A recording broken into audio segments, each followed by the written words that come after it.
Pashtun तहफ़्फ़ुज़ moment के रुकन कौमी असम्बली अली वज़ीर ने इंकशाफ किया है कि जेल से हस्पताल मुंतकिल किए जाने के बाद से उन पर अब तक 2 कातिलाना हमले हो चुके हैं जो नाकाम रहे, लेकिन इन हालात में वो ये मुतालबा करने पर मजबूर हैं कि इन्हें या तो दोबारा जेल भेज दिया जाए या फिर प्रोडक्शन आर्डर पर इस्लामाबाद भेज दिया जाए। उन्होंने कहा कि एक बात वाज़ेह हो चुकी है कि मैं हस्पताल में गैर महफूज हूँ और यहाँ से फौरी निकलना चाहता हूँ। अली वज़ीर ने हस्पताल के बाहर मीडिया से गुफ्तगू करते हुए कहा कि सब जानते हैं कि मेरी जान को किसकी जानिब से खतरा है और मुझ पर कातिलाना हमलों के पीछे किसका हाथ है।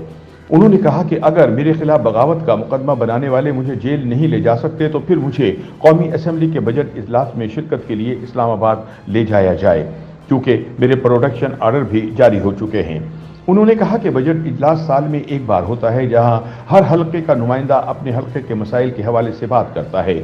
अली वज़ीर ने कहा कि एक दफ़ा जब मैं हरीपुर में था तब भी मुझे बजट इजलास में शामिल नहीं होने दिया गया और अब दूसरी मरतबा फिर मुझे इस इजलास से महरूम रखा जा रहा है। उन्होंने कहा कि मैंने कोई गैर आइनी मुतालबात नहीं रखे, मेरे 2 ही मुतालबात हैं, या मुझे इस्लामाबाद भेजा जाए या वापस जेल भेज दिया जाए। ख्याल रहे कि स्पीकर कौमी असम्बली राजा परवेज अशरफ ने एक बगावत के मुकदमे में गिरफ्तार होने वाले रुकन कौमी असम्बली अली वज़ीर के प्रोडक्शन आर्डर जारी कर दिए हैं ताकि वो कौमी असम्बली के जारी बजट इजलास में शिरकत कर सकें। अली वज़ीर ने कहा कि मैंने 3 साल से ये दरख्वास्त दी हुई थी कि मुझे डॉक्टर के पास ले जाया जाए, लेकिन जब मेरे प्रोडक्शन आर्डर जारी हुए तो मुझे अस्पताल लाया गया ताकि मैं असम्बली इजलास में शिरकत ना कर सकूं। अली वज़ीर ने कहा कि मैंने भूख हड़ताल शुरू कर दी है, अगर मेरे मुतालबात ना माने गए तो ये हड़ताल जारी रहेगी। एक सवाल पर उन्होंने कहा कि सब जानते हैं कि मेरी जान को किसकी जानिब से खतरा है और मुझ पर कातिलाना हमलों के पीछे किसका हाथ है।